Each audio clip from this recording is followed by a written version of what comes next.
Snow swallowed sound, but not the hunt. Anastasia Silvermane ran anyway, boots slipping on ice-slick stone, one hand braced under the hard curve of her 6-month belly, the other clamped around the leather satchel thudding against her ribs. Every breath knifed her chest. Blood from the cut at her hairline had frozen in a crust across her eyebrow. Her left sleeve was black and stiff, where someone else's blood had dried there first. Behind her, through the pines, torchlight moved in broken orange teeth. "Don't damage the womb," a man shouted. "Magnus wants her breathing." Another voice laughed. "Breathing, yes. Talking, no." The laugh carried farther than the wolves did. Her wolf wanted to turn, to tear, to die with her fangs in somebody's throat. Her body refused. Her body was no longer only hers. Under her palm, the pup rolled once, then went still, as if listening. "Easy," she whispered through cracked lips. "Stay with me, little moon. Stay." The mountain pass narrowed ahead into a shelf of rock no wider than a wagon. Wind screamed across it, dragging at her hair, clawing heat from her skin. Below, the ravine dropped into black nothing. Above, the moon hid behind a bank of storm clouds thick as wool. Her knee buckled. She slammed her shoulder against stone, caught herself, kept moving. The satchel strap had cut a trench into her collarbone hours ago. She could feel the shape of the contents without opening it. Wrapped oilcloth, wax-sealed scroll tubes, the iron key bound with blue thread, Silvermane bloodline records stretching back 9 generations, names and births and oaths. Her mate had died to keep them out of cult hands. If she dropped them now, if she let the wind claim them, then his death became only ash. A howl split the dark behind her. Too close. She stumbled into a stand of fir, ducked low, and pressed herself between 2 trunks, shaking so hard her teeth clicked. Smoke stung her nostrils, smoke that did not belong to this forest, smoke soaked with fat and cedar and scorched wool, smoke from a den she would never enter again. A branch snapped nearby. "Anastasia," one of the hunters called, mocking sweet. "You can't outrun winter pregnant." Another. "Come quietly, we're saving you the pain." She bit the inside of her cheek until she tasted iron. Pain was already living in her bones, a bright white wire pulled taut from spine to abdomen. Not labor, not yet, but the warning cramps had come every hour since dusk, stronger each time. The first time, Darian had been alive. She squeezed her eyes shut and saw his face anyway. Blood in his beard, golden eyes gone glass bright with effort, pushing the satchel into her hands with fingers that shook. Run. His mouth had formed the word before sound failed him. Now she was still running, and he was still dead. The hunters moved past her hiding place, their torchlight sliding over bark inches from her shoulder. She held her breath until stars danced at the edge of her vision. One paused, sniffed, muttered, "She bled here." "Then she won't get far," said the first. "Magnus said the prophecy bitch breaks by dawn." Prophecy bitch. Her wolf snarled silent fury inside her ribcage.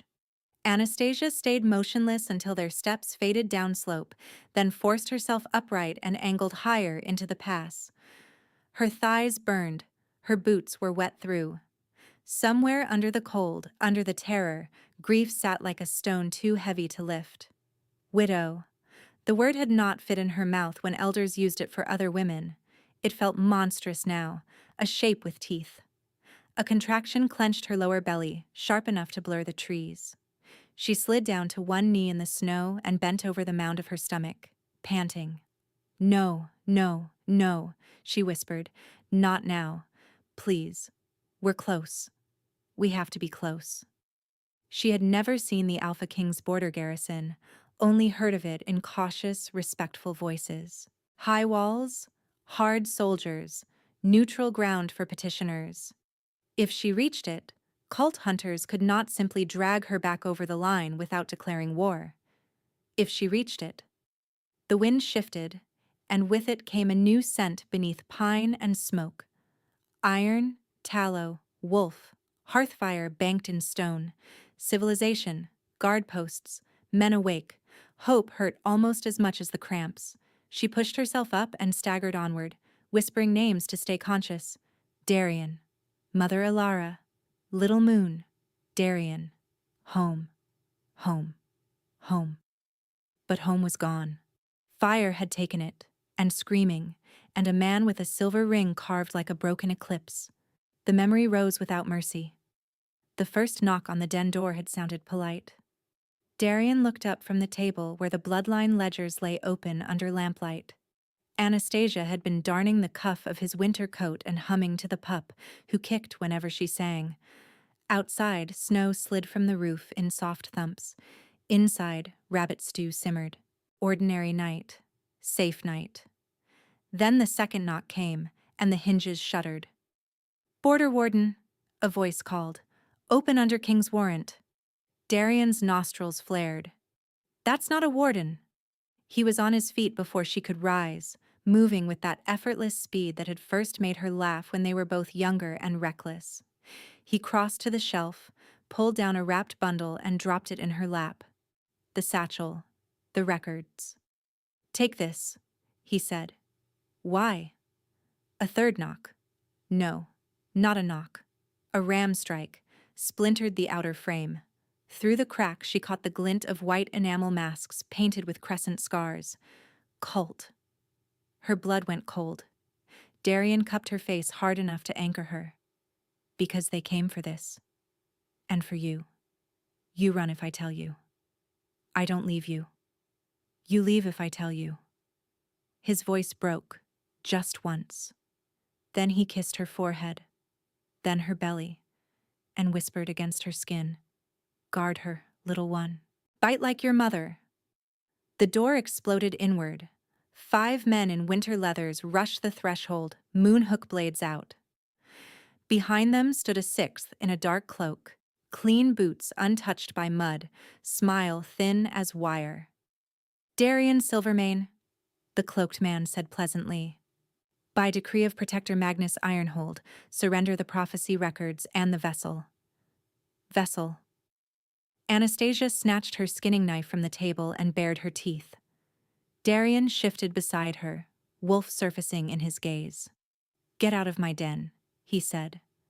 The cloaked man sighed. "Always this drama with bloodline fanatics. Kill him.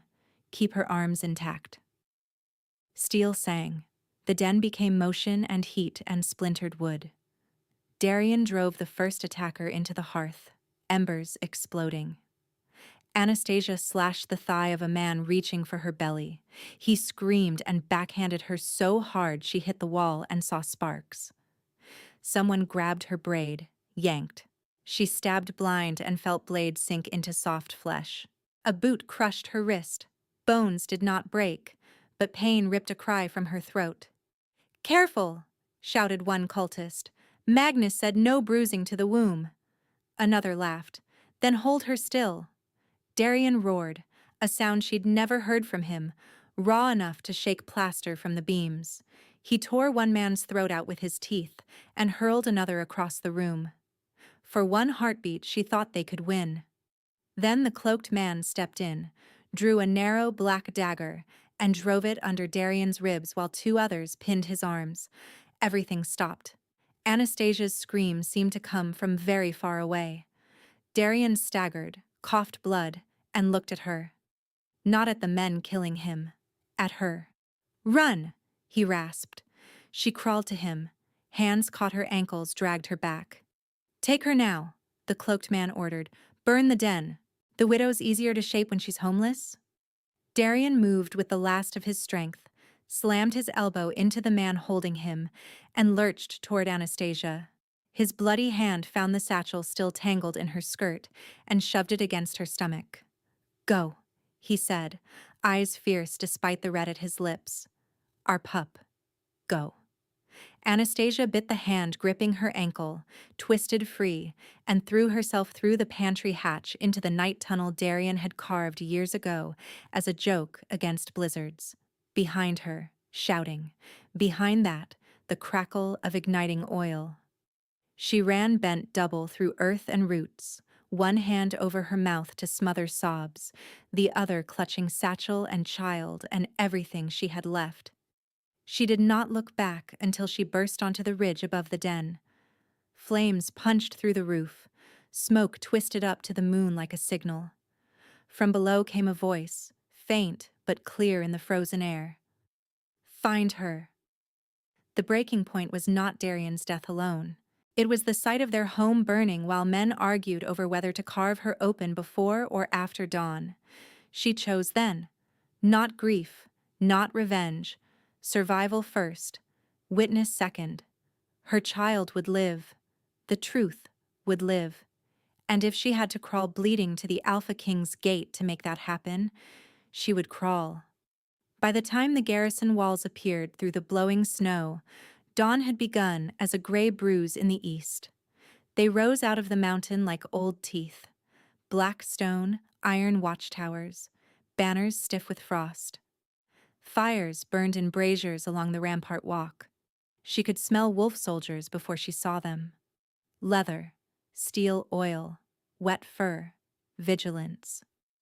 Anastasia's vision tunneled. She waved once with the hand not holding her belly and nearly fell. Halt! A voice boomed from above.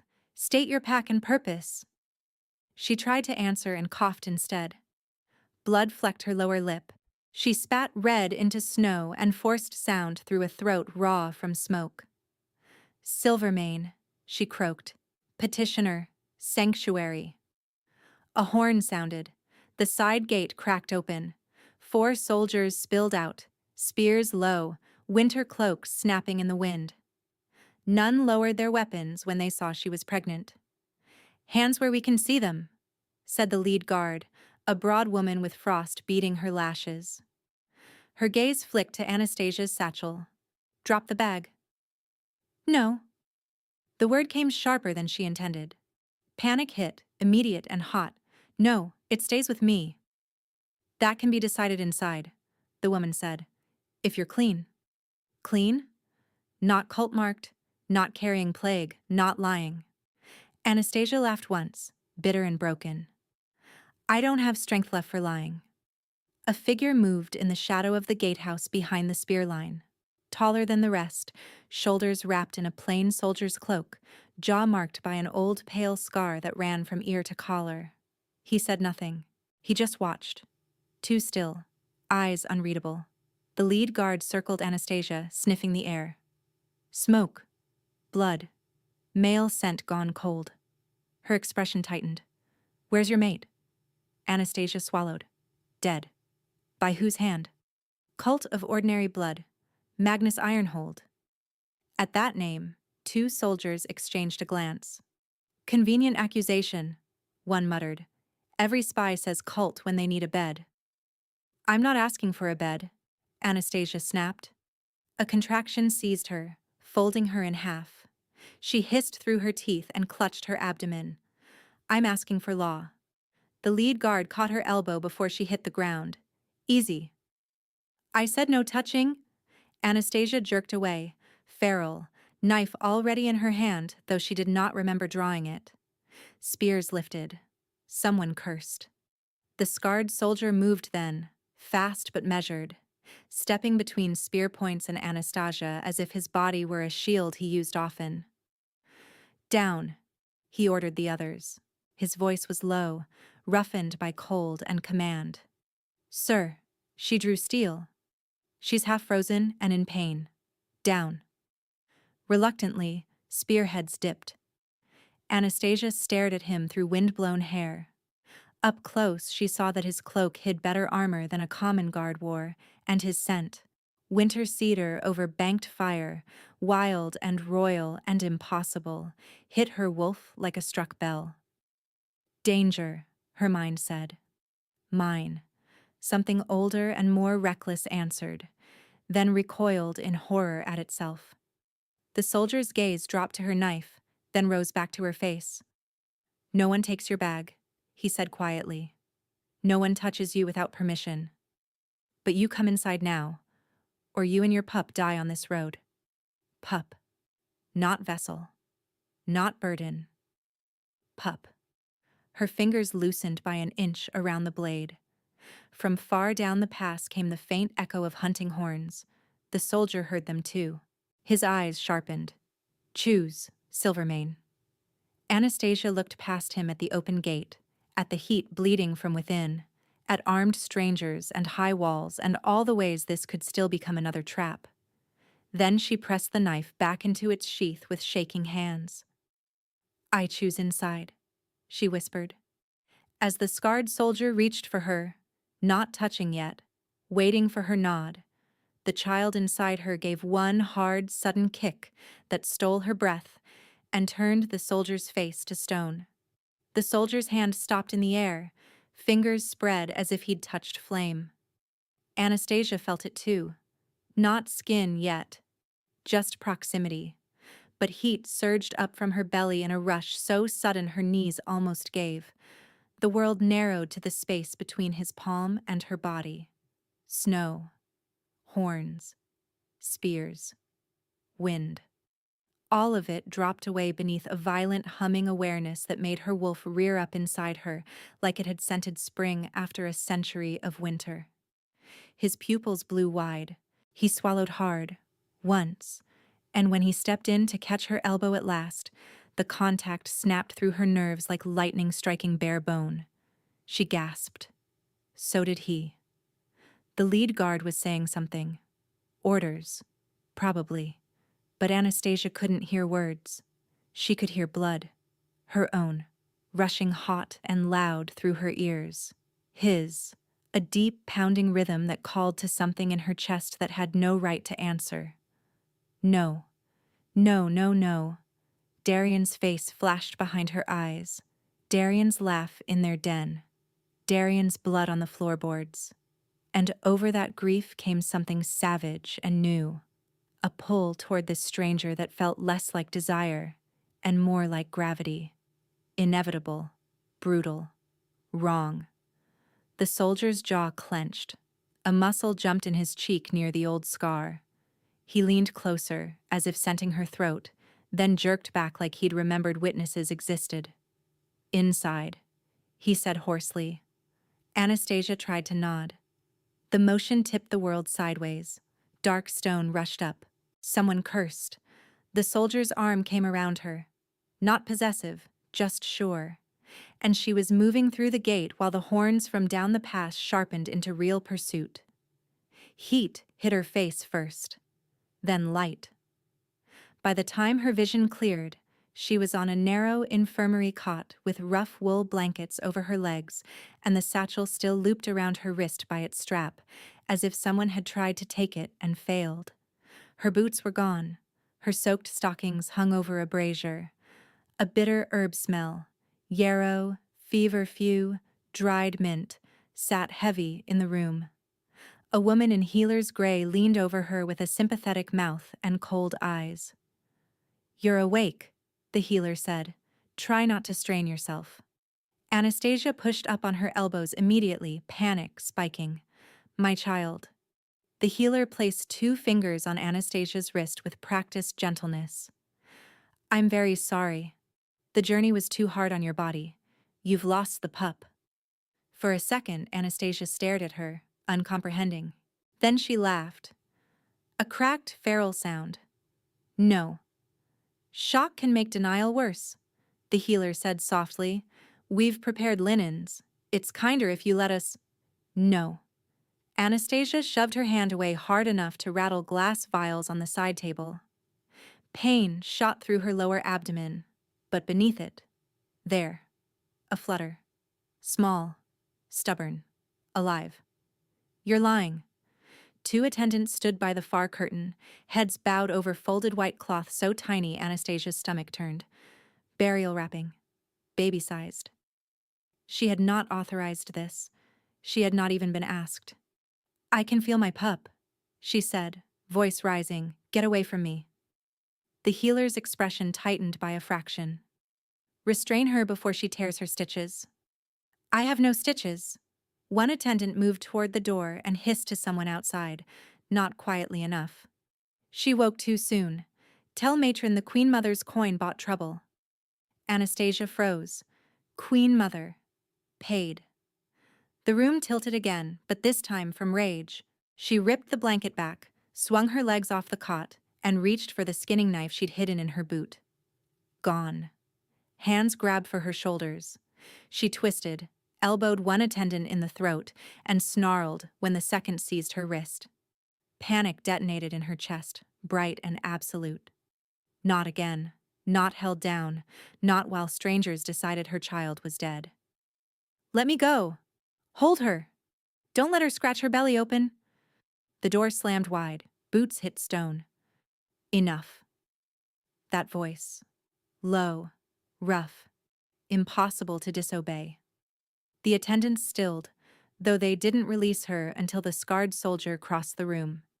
He dropped to one knee in front of her instead of looming over her and held his empty hands out where she could see them. "No weapons," he said quietly. "No one touches you unless you allow it." "Then make them leave." He didn't look away from her. Out. The healer drew up. "She's unstable. If she miscarries retained tissue." "Out," he repeated, and command cracked under the single word like thunder under ice. They went. Even the healer, though her glare promised she'd carry the insult upward to someone with rank. The door shut. Silence crashed in. Anastasia's breath came too fast, too shallow. Her hands shook violently. The soldier stayed kneeling, watching her like one might watch a wounded wolf deciding whether to bite. "I need to check your pulse," he said. "May I touch your wrist?" No one had asked her permission in 2 days. Not when cultists grabbed her, not when guards disarmed her, not when healers declared her child dead. The question hit harder than force. She gave one jerky nod. He took her wrist as if it were breakable crystal, thumb resting light against her pulse. His skin was hot.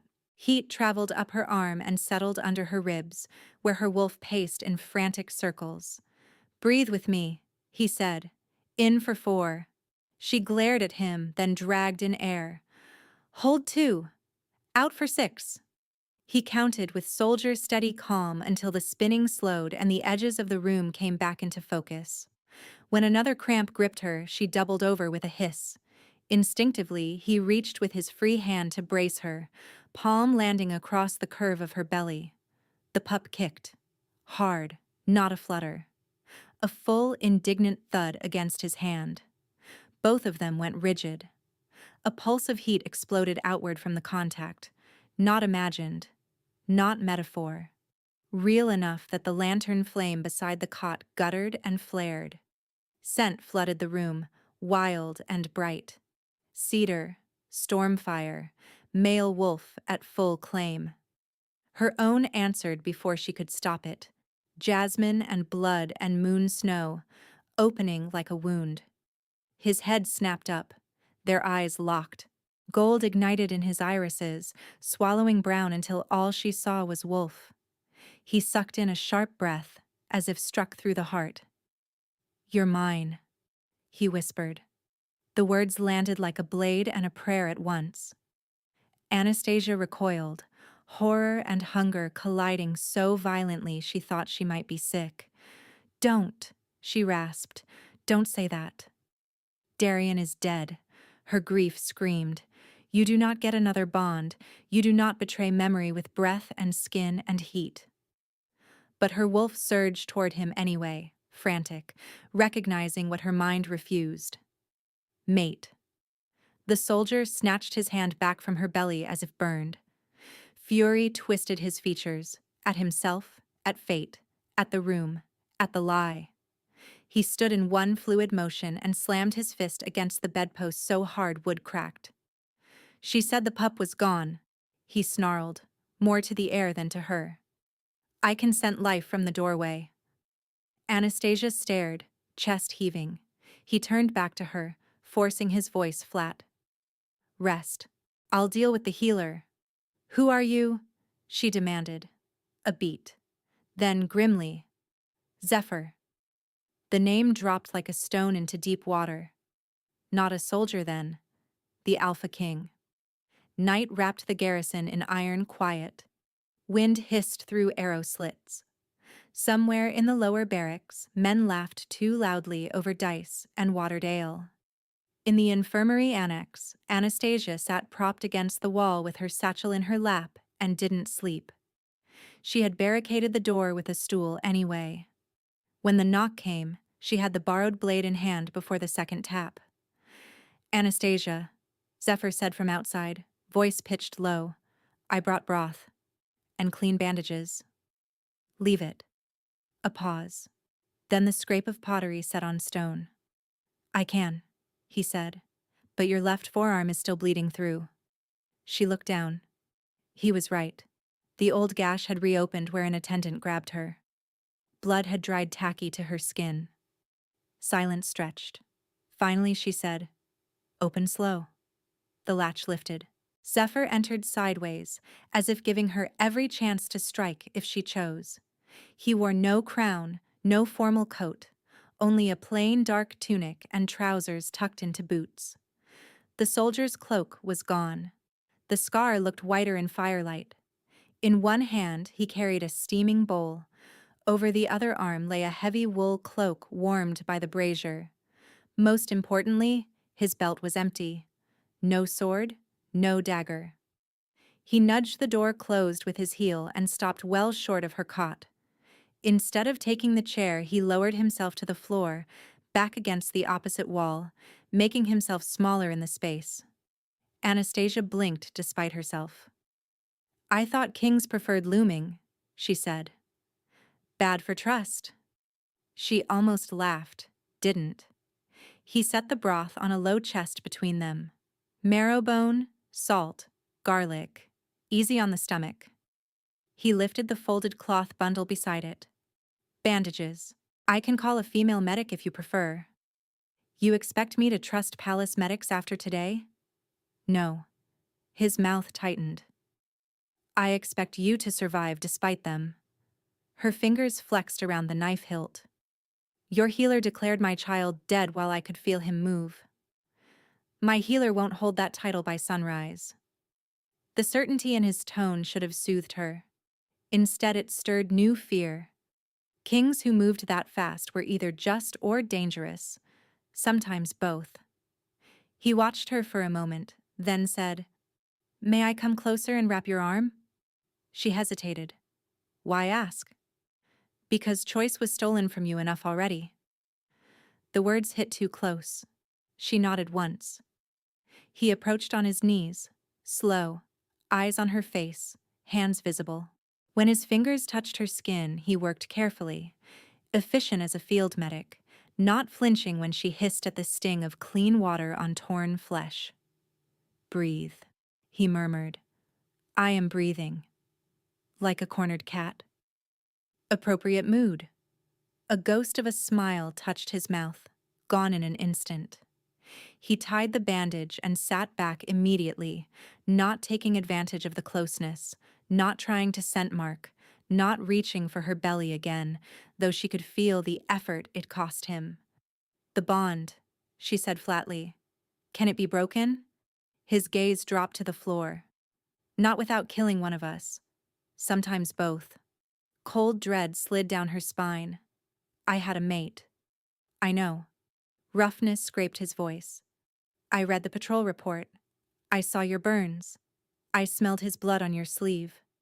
He met her eyes. I'm not asking you to forget him. Then what are you asking? Nothing tonight. He pushed the warmed cloak toward her. Just this. Eat. Sleep if you can. If nightmares come, call guard. I posted my own men outside. She stared at the cloak, at the stitched wolf head emblem near the hem. Royal issue, yes, but worn soft with use. His, not ceremonial. You could lock me in a tower, she said, claim bond rights, demand obedience. His expression went hard with disgust. That would make me Magnus with better manners. For the first time since the den burned, her shoulders dropped half an inch. Later, after he left the broth and retreated back to the floor by the door rather than crossing the room again, exhaustion finally dragged her under. She woke to fire. Not real fire, memory fire. Oil on beams. Darien falling. White masks at the threshold. She came up swinging, blade flashing from beneath her pillow, and found Zephyr inches away, having crossed at the first sound. The knife point hit his throat. He froze instantly, hands lifted, throat bared to steel without resistance. A single bead of blood welled where the edge kissed skin. Anastasia. His voice stayed calm, though his pulse hammered visibly. You're in the garrison. You're safe. Liar, she gasped, eyes wild. Probably. Sometimes, he said. Not now. She pressed harder. He did not move. I came when you cried out. I came unarmed. Her breath hitched. She looked, really looked. Empty belt, empty hands, no guards rushing in. No command barked to disarm her. He would let her kill him before he took her choice by force. Slowly, shaking, she lowered the blade. He did not touch her.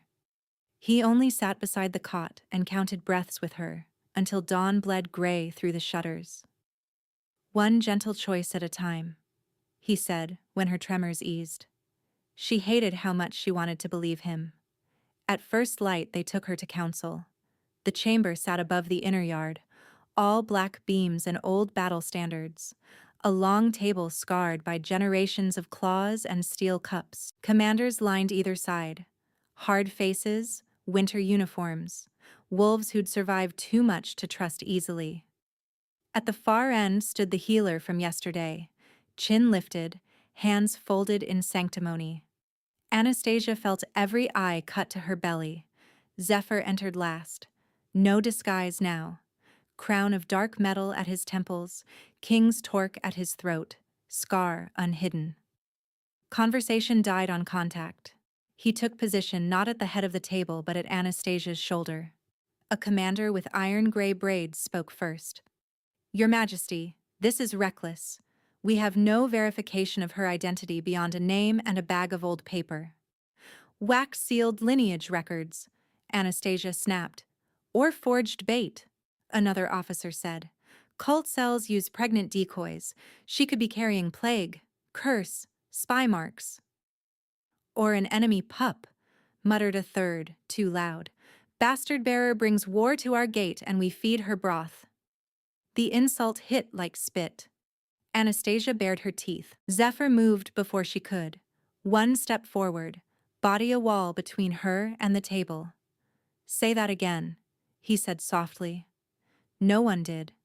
The gray-braided commander tried for diplomacy. Sire, with respect, border protocol is clear. Unverified petitioners are expelled to neutral pass. Expelled, Anastasia repeated, disbelief burning through fatigue. You mean delivered back to the hunters on your road? Your enemies are not our burden. Zephyr's gaze turned glacial.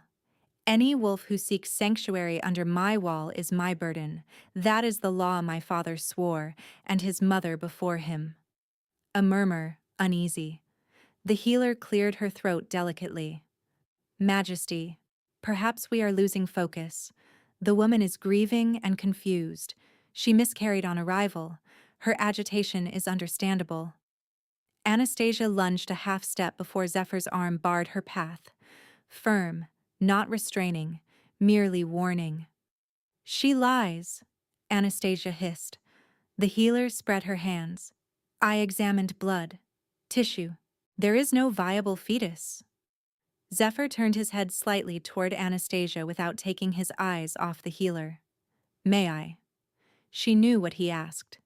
Permission. Her heart pounded. She gave a tight nod. He placed his palm over the front of her gown, low and reverent, in full view of every commander in the room. For one suspended second, nothing. Then the pup kicked, hard enough to jump beneath his hand. A collective intake of breath swept the table. Zephyr's voice rang through the chamber, edged in iron. I felt my air kick. Silence detonated. The healer went white. A captain whispered, "Air?" Another, disbelieving, "Scent bond?" Zephyr lifted his hand and let the room breathe in the proof. His scent braided now unmistakably with hers, bond bright and undeniable. From this moment, Anastasia Silvermane stands under crown protection as my fated mate and Luna candidate. Any hand raised against her answers to me. The gray-braided commander bowed first, reluctant but bound by law. Others followed slower, heads dipping one by one. Only the healer remained upright. Zephyr looked at her. "You will submit to scent oath testimony." Her composure cracked. "Majesty, that right is for treason trials." "Exactly." An old priest at the side wall stiffened. "Scent oath cannot be refused without confession." "Then let her refuse," Zephyr said. The healer's eyes flicked toward the door, toward escape, toward invisible allies who were not here to save her. Sweat beaded at her temple. "I require counsel," she stammered. "Denied," Zephyr said. Anastasia watched the woman's mask fracture and understood at last how deep this rot ran. Queen Mother coin, false death, burial linens ready before her body was cold. They had expected her silent, sedated, disappeared. Instead, she stood in council with a king at her side and her child kicking defiance into his palm. Zephyr glanced back at her then. Only a glance, quick and searching, asking if she remained steady. For the first time, Anastasia answered with the smallest nod that meant yes. Not trust, not yet. But not refusal either. Not refusal either. Zephyr straightened and turned back to the council table. "Seal the chamber. No one leaves until oath is taken." Bolts slammed into place on both doors. 2 wardens dragged the iron brazier from the wall niche to the center of the room and fed it crushed moon sage and black salt. Bitter smoke rose in a thin blue coil. The old priest stepped forward, face carved from winter oak. "Healer Brindle, state your true name and lineage before scentfire." The healer licked suddenly dry lips. "Mara Brindle, daughter of..." Louder. "Mara Brindle, daughter of Hest and Rowan Brindle of Frostmere." The priest nodded once. "You stand before Alpha Witness. Lie, and your own scent convicts you." Mara's hands trembled as she held them over the smoke. Wolves all around the room leaned in, nostrils flaring, reading every shift of fierce sweat and breath. "Did you falsely diagnose miscarriage?" the priest asked. Mara's jaw worked. "No." Every commander in the room snarled at once. Lie scent hit sharp and sour, unmistakable. Zephyr's voice dropped to a lethal calm. "Ask again." The priest did. This time Mara squeezed her eyes shut. "Yes." Anastasia felt the room tilt, rage hot and clean. "By whose order?" Zephyr asked. Mara shook her head hard. "I can't." Zephyr moved one step closer. "You already have." Tears leaked from the healer's lashes, furious and humiliated.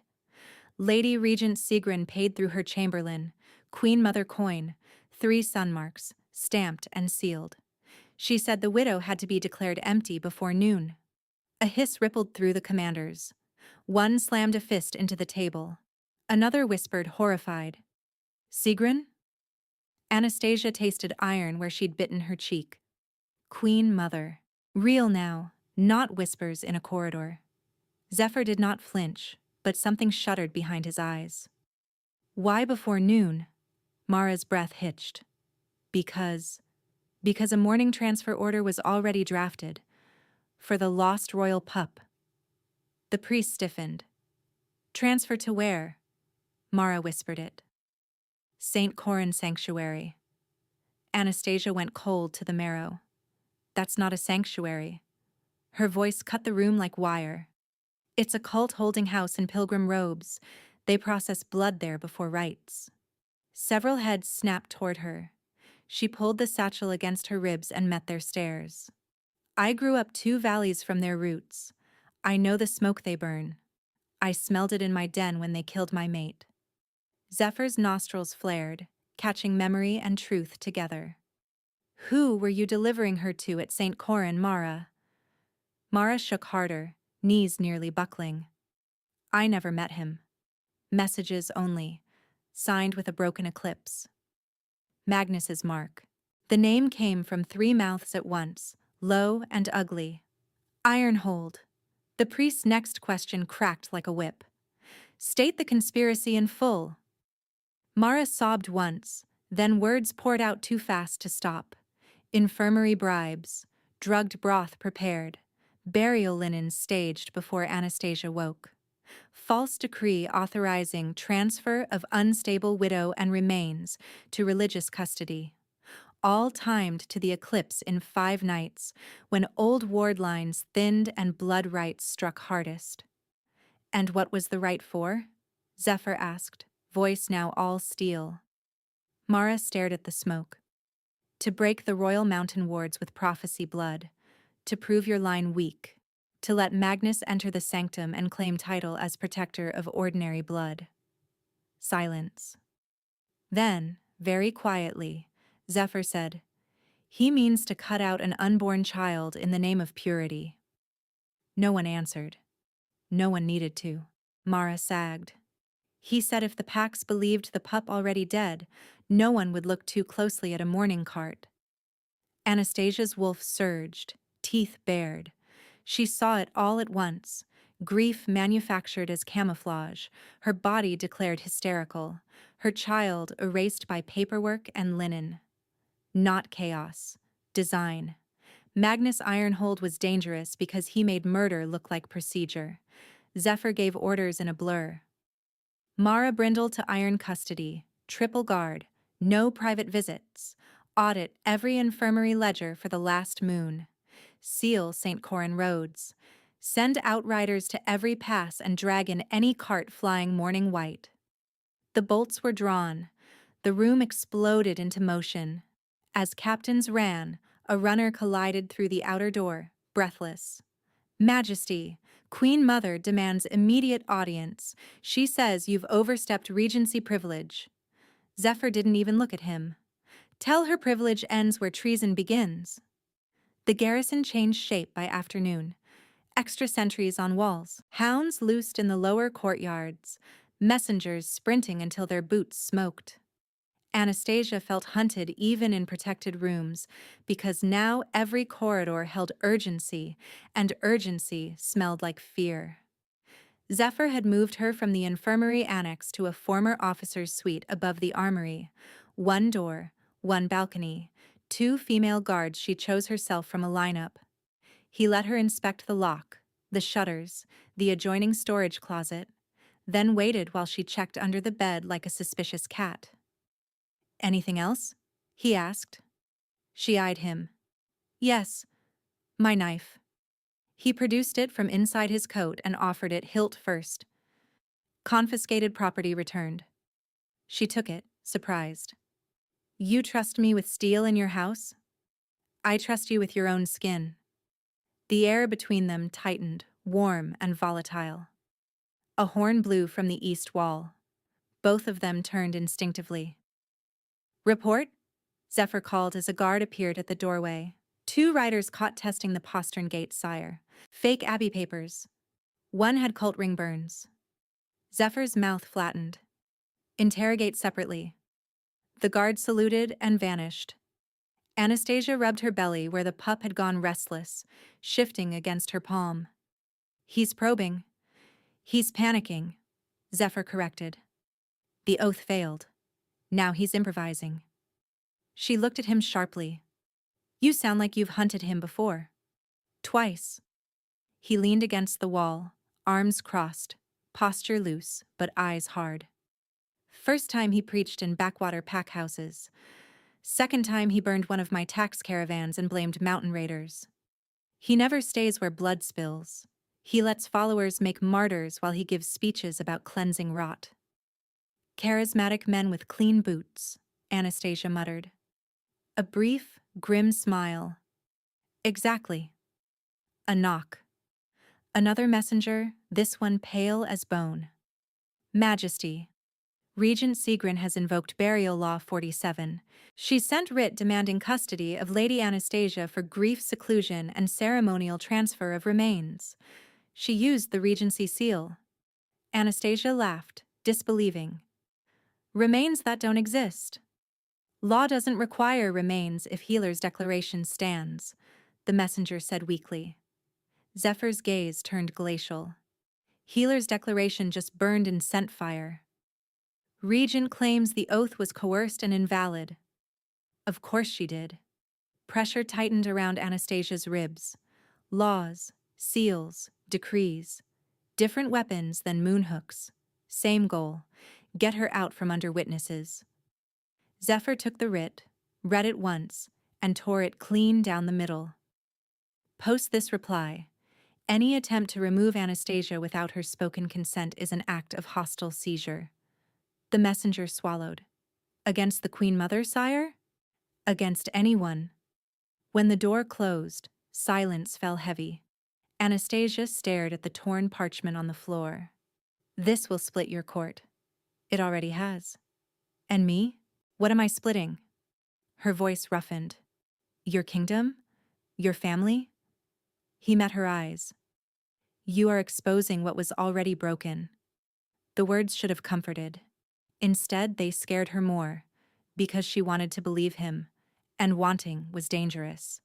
She turned away to the narrow balcony. Snow had started again, fat, slow flakes drifting over the yard where soldiers drilled with spears. Zephyr joined her after a moment, but kept one full step of distance. Her wolf noticed anyway. His heat. His scent. The pull. I hate this, she said to the snow. The politics? She shook her head. The bond. How my body reaches for you when my heart is still buried with Darien. Zephyr went very still. Thank you for saying it aloud. I sound cruel. You sound honest. She laughed once, bitter. Same thing sometimes. Below, a wagon rolled through the gate under heavy guard, tarps tied tight. Captured smugglers or seized grain. She couldn't tell. Every cart now looked like a coffin. He loved maps, she said suddenly, surprising herself. Darien. He drew little wolves in the margins when he got bored. Terrible wolves. Fat paws. Zephyr's expression softened. Tell me more. She pressed her lips together, then did. One memory, then another, like prying frozen fingers off a ledge. Darien humming while he fixed shutters. Darien burning soup and pretending it was intentional. Darien kissing her knuckles when storms made her anxious. Each detail hurt and soothed at once. Zephyr listened without interruption, without jealousy, and that quiet made something in her chest loosen. A knock broke the moment. Captain Ilya stepped in. Majesty, we traced one payment chain from Brindle's confession. Coin came through archive disbursement logs. If there's proof tying the regent directly, it'll be in vault ledgers. Anastasia's head snapped up. Ledgers can be altered. Not the iron stamp copies, Ilya said. Those are in the old records vault below chapel. Zephyr nodded. Double escort. I'm taking Anastasia there now. They were halfway down the south stair when a blood-spattered runner barreled around the landing and dropped to one knee. Majesty, custody breach in the infirmary block. 3 assigned to Brindle. 2 found drugged. 1 throat cut at post. Cell door forced. Prisoner missing. Hall wardens are searching lower levels now. Zephyr's head snapped toward Ilya. Lock inner gates. No one in morning white moves unsearched. Signal black bell alert to chapel wing and archives. Ilya was already running. Zephyr looked to Anastasia, voice clipped and calm by force. We get the ledgers and get out fast. The records vault smelled of dust, ink, and old wax. Shelves climbed from floor to ceiling, crammed with bound volumes, decree tubes, cracked leather cases. A single lantern swung overhead, throwing shadows that made rows of ledgers look like watching faces. Zephyr dismissed the escorts to the hall, then turned to Anastasia. Too much scent in here for everyone. We'll work faster alone. Door stays open. She nodded and lowered herself carefully onto a stool while he pulled archive volumes from marked shelves. Infirmary expenditures, regent chamber allocations, ceremonial transfers. He set one in front of her. "Can you read old script?" "Better than half your scribes," she said, and he huffed what might have been a laugh. They worked in companionable tension for several minutes, fingers blackening with dust. Names, dates, coin seals. Nothing. Then, wait. Anastasia flattened a page with her palm. "Here. 3 sun marks to Charitable Bereavement Support St. Corin Hospice. Same date I hit your gate." Zephyr leaned close, shoulder brushing hers. Heat flared where they touched. Neither moved away. She traced the stamp below the line. "This seal's wrong." "How?" "Regent Wolfhead should face left after winter solstice revisions. This faces right. Forged from an old press." Zephyr's jaw tightened. So someone in archive helped. Before she could answer, the pup kicked sharply. Then again. Rapid. Agitated. Anastasia sucked in breath. "He doesn't like this room." A faint hiss reached them from the hallway. Not wind. Gas. Zephyr smelled it the same instant. "Down." He yanked his coat over her mouth and nose just as pale smoke curled under the threshold. Sweet, cloying dream root cut with wolfsbane. Sedative for humans, paralysis for wolves. Shouts erupted outside. Metal rang. Someone screamed.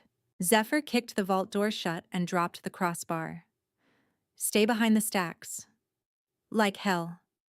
Anastasia tore a strip from her sleeve, dampened it from the water jug, tied it over her face. "Gimme a blade." He tossed her a short utility knife from his boot. "If they breach, you run through the back scribe passage, left at the split, up 13 steps, trapdoor to chapel." "You memorized escape routes for archives?" "I memorized them for you." The admission hit her like a fist to the sternum. The outer corridor shook with impact. Once, twice. Splintering wood. A voice rang through the smoke, muffled but familiar. Mara Brindle. "By regent decree, release the widow for ceremonial transfer." Zephyr snarled low in his throat. She was in irons. "Not anymore," Anastasia said grimly. The bar jolted. Cracks spread across the doorframe. Another voice joined Mara's, male and smooth, carrying the same sermon-slick cadence Anastasia had heard over Darian's dying body. "Anastasia Silvermane," he called, "do not fear. We are here to restore order. Your king cannot keep." Her blood iced. Magnus wasn't at the door. She'd know his scent if he were, but one of his high speakers was close enough to imitate him. Zephyr braced both hands against the failing bar. "Can you move?" "Yes." "Then when I say now, you run." She gripped the utility knife, then snatched the ledger page with the forged seal and stuffed it into her bodice. Evidence first, survival second, just like Darian taught her. The door exploded inward. 3 men in mourning white tabards rushed through smoke, masks painted with crescent scars. Behind them, Mara held a parchment tube aloft, like a holy relic. "Transfer warrant." Zephyr met the first attacker head-on, claws flashing, and drove him into a shelf hard enough to shatter spines and wood. The second slashed with a hooked blade. Zephyr ducked, tore his knee out, spun. A crossbow twanged from the hall. The bolt struck Zephyr high in the shoulder, black-fletched, wolfsbane soaked. He staggered. "Now!" he roared. Anastasia ran for the back passage, then stopped dead as 2 more cultists surged up the narrow stair, cutting off escape. One held folded burial linens, the other held restraints. Mara's smile shook but held. "See? The poor grieving mother is delusional. We'll take her somewhere quiet." The wolfsbane bolt drove Zephyr to one knee. He tried to rise, snarling, but his limbs trembled, slowing by the second. A cultist seized Anastasia's wrist. She slashed his palm open and he cursed, but another grabbed her from behind, arm crushing her ribs, hand splayed over her belly. "Careful," Mara snapped. "Magnus wants the womb intact." Outside, alarm bells finally began to hammer through the garrison. Inside the vault, Anastasia was dragged backward through smoke and shattered records toward a waiting funeral stretcher draped in white. Zephyr clawed across the floor, blood bright on stone, reaching for her as paralysis crept up his arm. Their fingers missed by inches. Their fingers missed by inches. A cultist's grip clamped down on Anastasia's upper arm and hauled her onto the white-draped stretcher as if she were already a corpse. Cloth straps bit across her wrists. Another cinched over her thighs, too tight over her belly. She kicked, cursed, twisted, and Mara Brindle slapped her hard enough to ring her ears. "Hold still," Mara hissed. "If you bruise, he'll blame me." "Magnus," Anastasia spat blood. "Tell him to come carve me himself." Mara's face went pinched and mean. "He prefers his sacrifices conscious." They shoved the stretcher into the corridor. Sedative smoke hung low as swamp fog. Alarms hammered through it in frantic peals. Somewhere behind them, Zephyr roared. A raw, animal sound strangled by venom, and the sound ripped straight through Anastasia's chest. "Move!" shouted a masked cultist. "West postern before they seal." They ran. The corridor blurred in jolts of torchlight and shadowed arches. Dead records littered the floor, split ledgers, torn decrees, wax seals crushed under boots. Anastasia forced herself to see, to remember. White tabards, broken eclipse rings, Mara clutching the transfer tube, one guard limping, left knee wounded by Zephyr. Useful. At the stair landing, steel collided ahead. Captain Ilya burst through smoke with 6 royal guards at his back. "Drop her!" Ilya barked. For one desperate beat, Anastasia thought it was over. Then a woman's voice cut from the side passage, sharp with aristocratic command. "Stand down in the Regent's name." Lady Regent Sigrun's chamberlain strode into view in midnight velvet, Regency seal flashing at her throat. Soldiers behind her wore palace colors, not cult white. She thrust a parchment toward Ilya. "Emergency burial transfer, Law 47. She snapped. "Interference is contempt against the Queen Mother." Ilya didn't take the parchment. His nostrils flared at the sweet rot of sedative and blood. "That law applies to remains." The chamberlain's smile never reached her eyes. "The healer, certified loss." Mara lifted the decree tube with shaking piety. Witnessed.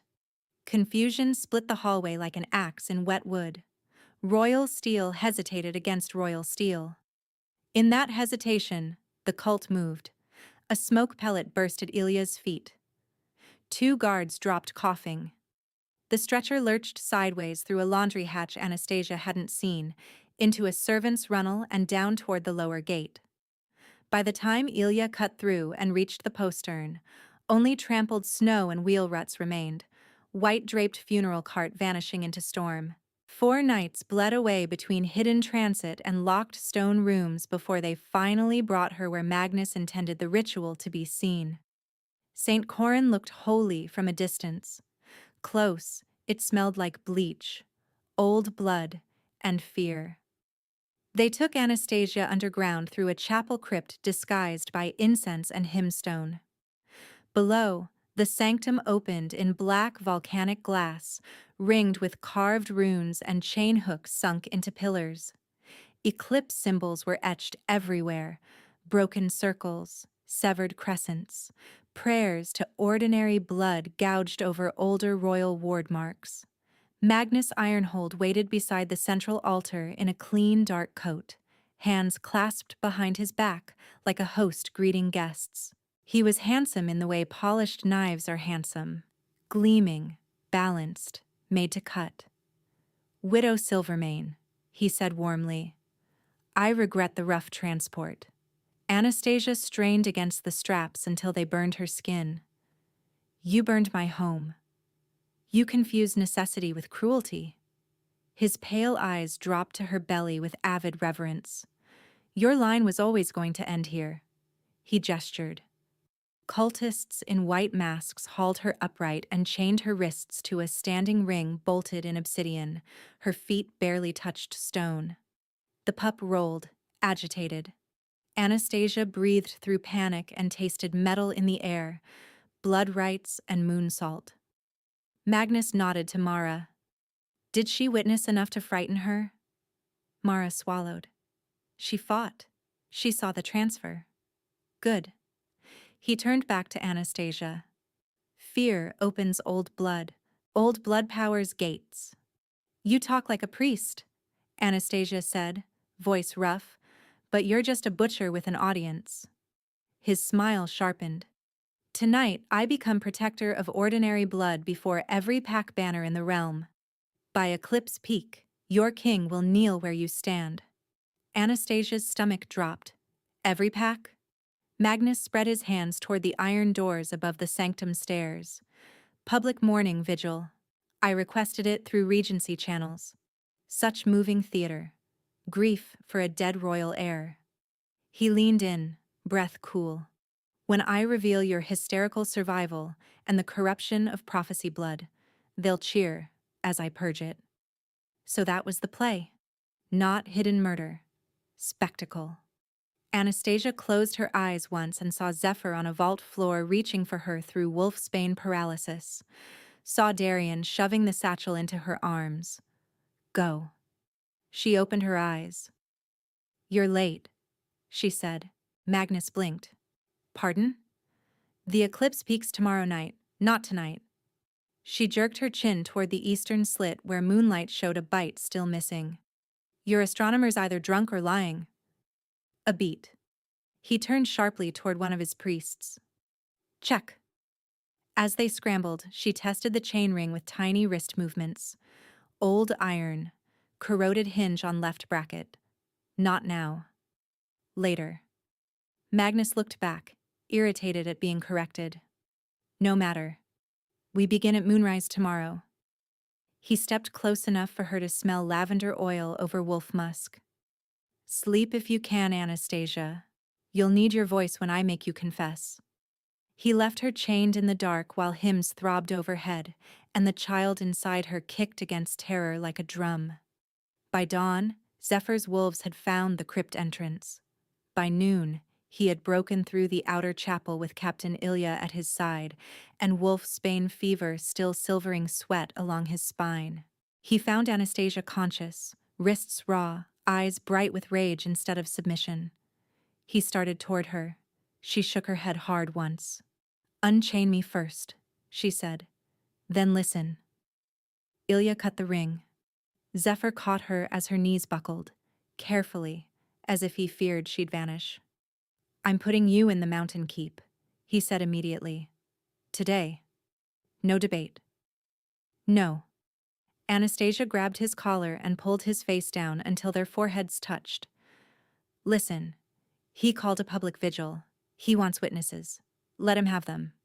Zephyr's jaw set. You are not bait. I'm not bait if it's my plan. Her voice shook, then steadied. He only wins if this stays rumor. We need proof so loud no pack can look away. Ilya wiped blood from his mouth with the back of his hand. We have Brindle's confession. Confession can be recanted, Anastasia snapped. Ledger entries can't. We need the payment book, full chain, coin stamps, Regency sign-off, transfer writ. Zephyr frowned. The archive copy burned.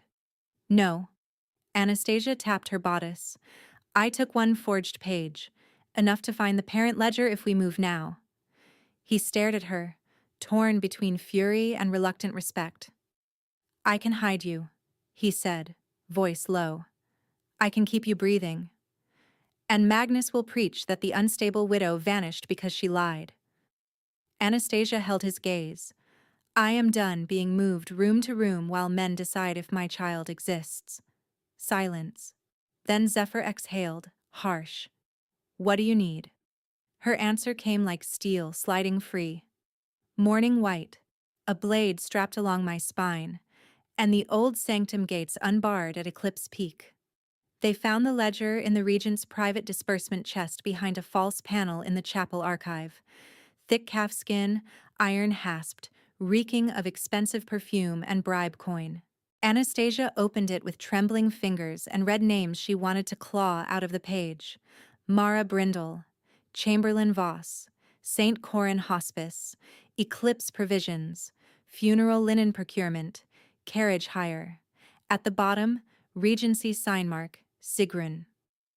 By twilight the next day, the mountain packs had gathered in the upper sanctum amphitheater under banners snapping in eclipse wind.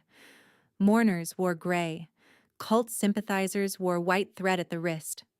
Soldiers lined the aisles, tense as drawn bows. Anastasia walked in alone in mourning white, cloak hood back, ledger in both hands. A narrow blade lay flat along her spine under the fabric. Zephyr stood at the far dais with the council, face unreadable, allowing the room to believe what it wanted for one more breath. Murmurs rose. She lives. By Moon, that's the widow. Where's the child? Magnus stepped from the priest ranks in ceremonial black, smile already arranged. Beloved Pax, he called, voice carrying. Behold manufactured grief. The prophecy vessel returned to Sow Division. Quiet, Anastasia said. No shout, just command. The hall stilled anyway. She lifted the ledger high. You were told I miscarried at the border. Lie. She turned a page. You were told I was transferred for protection. Lie. Another page. You were told Regency coin fed widows while winter stores ran thin. Lie. She began reading names. Each one struck like a hammer. Chamberlain Voss, Healer Mara Brindle, St. Corin Quartermaster Halvek. Mourning Cartmaster Jer.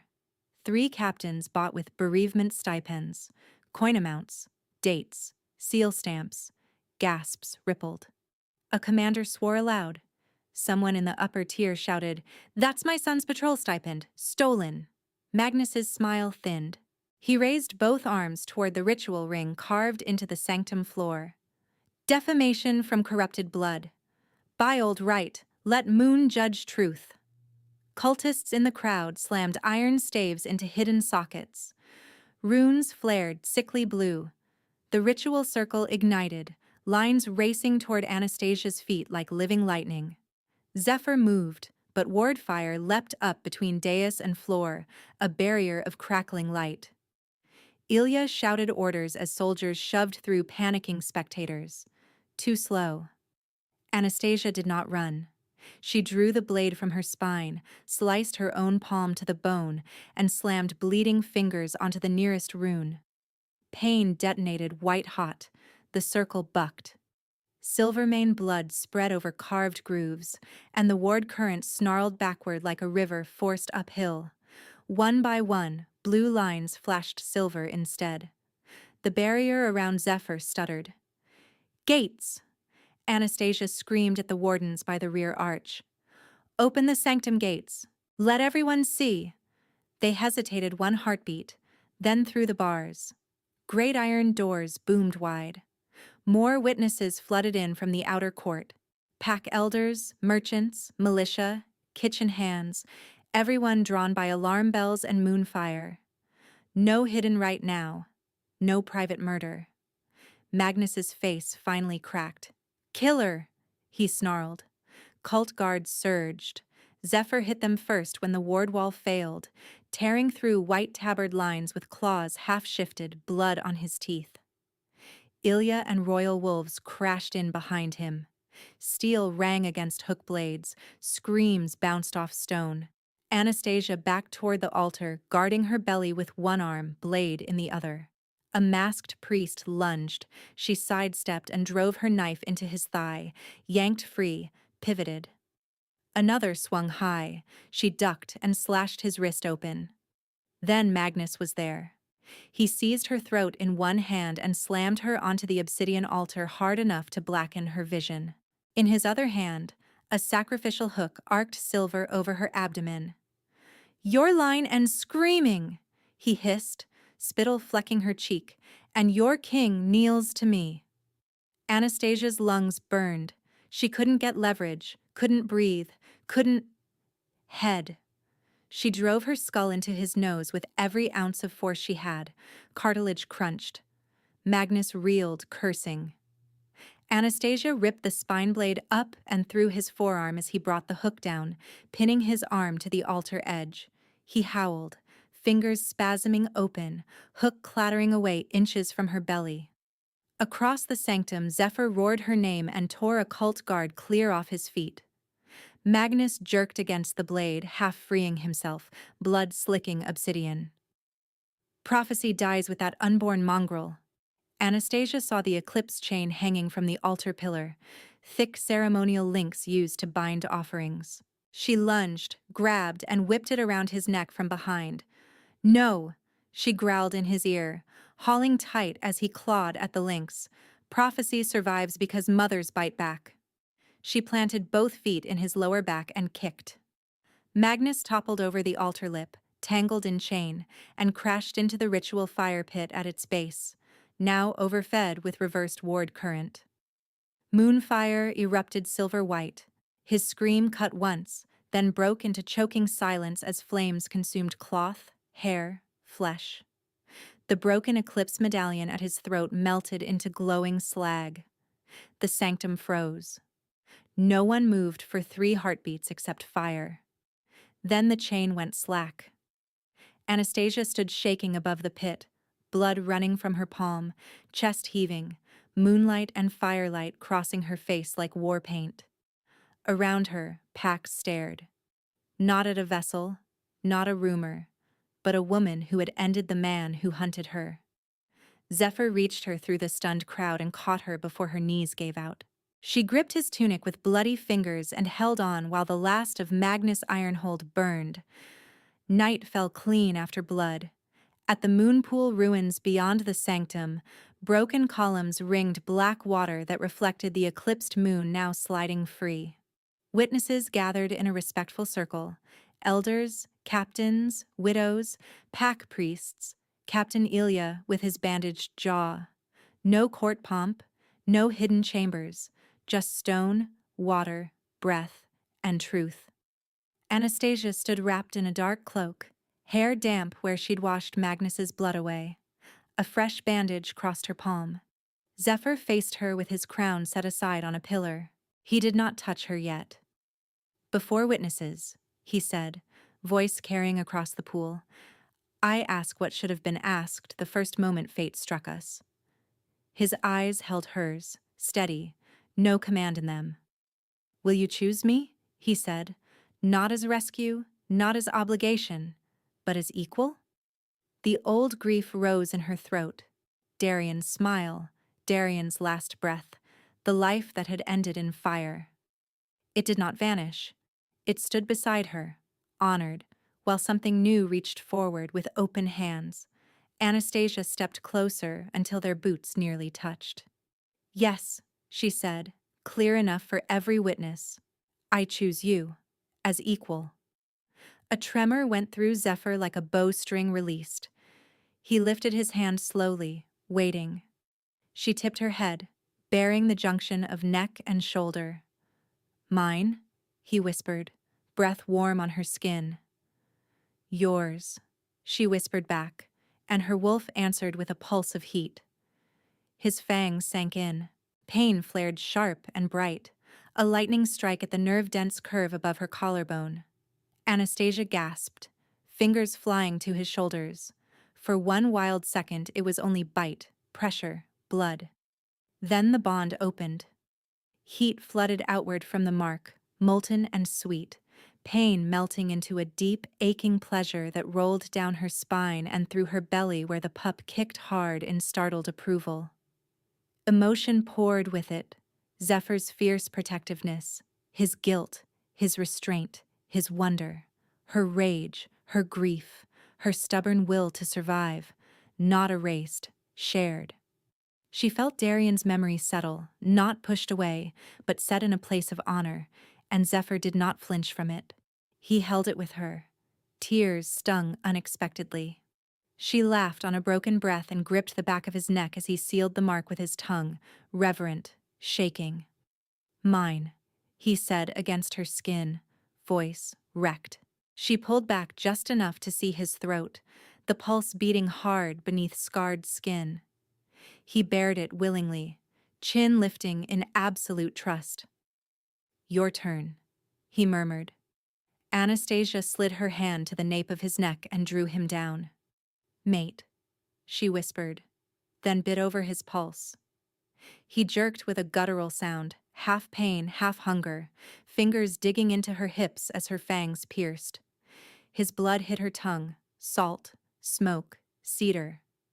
Power surged again, this time in both directions at once, a braided current locking into place. The world sharpened. She could feel his heartbeat syncing with hers, the rhythm of his breath, the exact moment his wolf settled and pressed against hers in quiet recognition. "Yours," the bond sang. "Mine," she answered without words. When she released him, a bead of blood traced down his throat. She licked it away before she could overthink the instinct, and his eyes flashed molten gold. Witnesses around the pool thumped fists to chests in old approval. The priest spoke the formal line, voice thick with emotion. "Two marked, mutually sworn, moon-witnessed." Zephyr drew her into him, forehead to forehead, both of them breathing hard. "No more lies between us," he whispered. Anastasia touched the new mark at his throat, then the one burning at her shoulder. "Then stand beside me when I lead." His smile was fierce and tender all at once. "Always, my mate."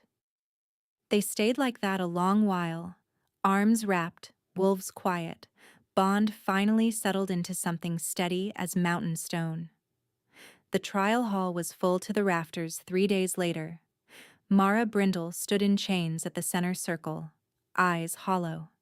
Chamberlain Voss beside her sweated through embroidered wool. At the high bench, Queen Mother Sigrun faced the Pax in widow black, spine rigid, Regency torque already removed.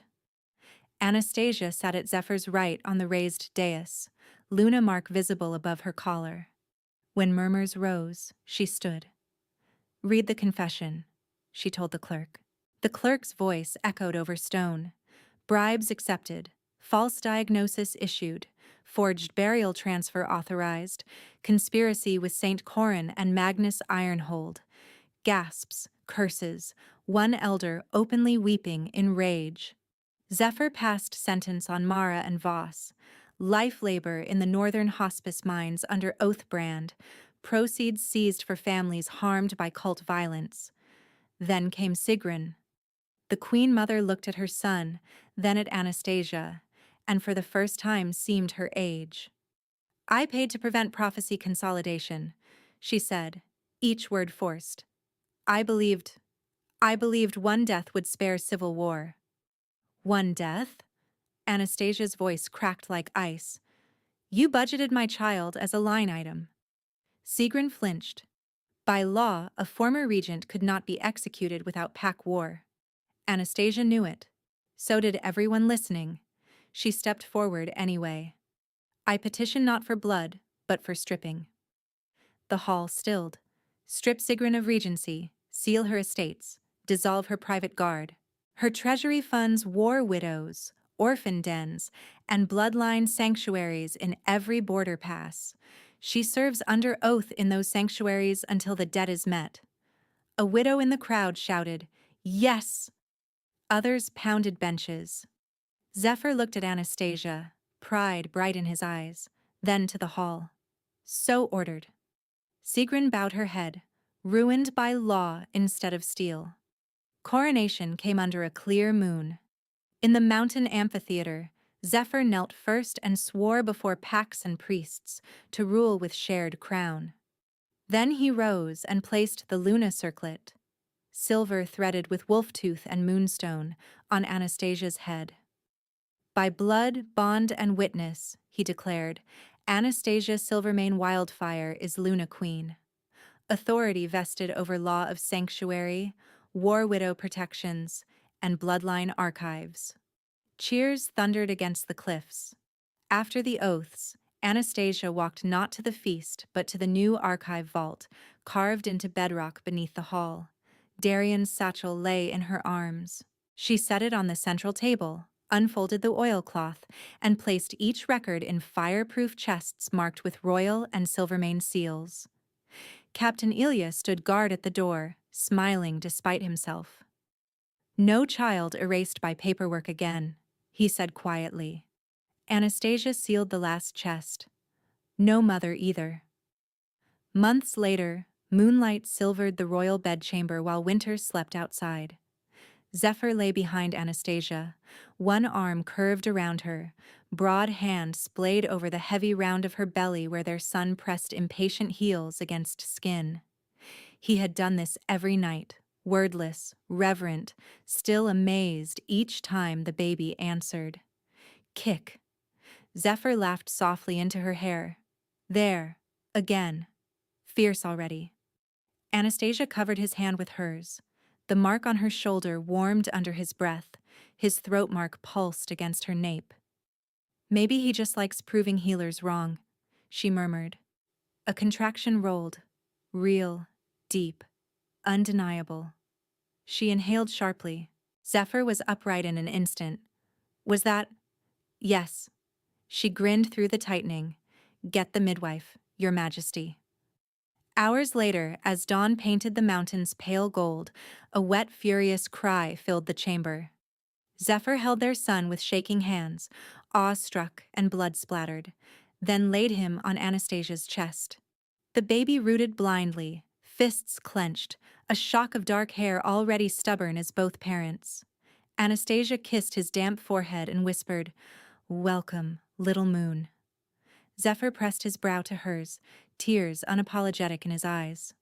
"Mine," he whispered to both of them. "Yours," she whispered back. Then, with a tired, fierce smile, "Mate." Outside, bells rang not for morning, but for life. Inside, their wolves settled together in synchronized breath, while morning sun climbed the stone and found them whole.